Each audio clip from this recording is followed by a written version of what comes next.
అంబార్పేటలోని ప్రేమనగర్ కాలనీలో శ్రీ వీరాంజనేయ స్వామి దేవాలయంలో నూతనంగా కొత్త ఉపాలయాలు ప్రతిష్ఠ కాబడుతున్నాయి. అది శ్రీ రామలింగేశ్వర గణేశ సుబ్రహ్మణ్య సతీ సమేత ఆదిత్యాది నవగ్రహ శ్రీ రాజరాజేశ్వరి అమ్మవారి ధ్వజ శిఖర ప్రతిష్ఠ మహాకుంభాభిషేకాలు ఇలాంటి ఇత్యాది కార్యక్రమాలు మనకు ఈ ఆలయంలో ప్రతిష్ఠ కాబడుతున్నాయి. దీని గురించి మరికొన్ని విషయాలు మన యాజ్ఞికులు విద్యా కృష్ణమాచార్య గారిని అడిగి తెలుసుకుందాం. అయ్యా నమస్కారం, నా పేరు శ్రీకాంత్ కృష్ణమాచార్య. ఈ ఆలయాలు ఏ విధంగా ఉండాలి, దీని యొక్క పరిరక్షణ ఎలా ఉండాలి దానికి మీరు తెలుసుకుంటాం.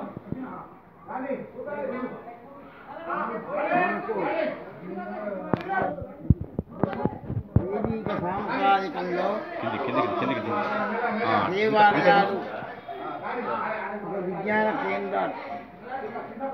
దేవాలయాలలో మన సమాజంలో మనం ఎట్లా నడుచుకోవాలి, 10 మందికి ఏ రకంగా మనం సేవ చేయాలి, మరి ఆ దేవాలయాల వల్ల మనకు ఉపయోగం ఏమి జరుగుతుంది అనేది ప్రతి అష్టాదశ పురాణాదులలో ఏ గ్రంథాన్ని మనం అవలోకన చేసినప్పటికీ కూడాను ఈ విషయాలు కనిపిస్తుంటాయి.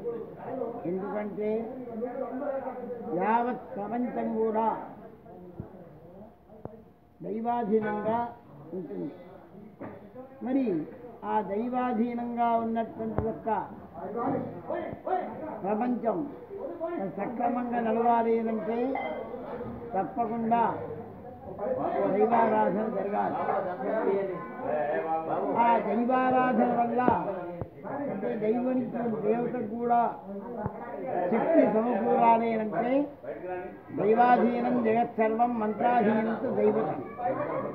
ఆ మంత్రానికి ఆధీనుడై భగవంతుడు కనుక స్వస్థరంగా విచారణ దోషం లేకుండా మంత్రభూతంగా ఆ మనం ఏ మూర్తి అయితే ఆరాధిస్తున్నామో ఆ మూర్తికి సక్రమంగా ఆరాధన జరిగితే లోకక్షేమం జరుగుతుంది.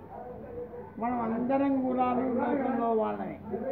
అదే కాకుండా మనుష్యులకు జ్ఞానం ఉంటుంది, వారి మంచి చెడ్డ వాడు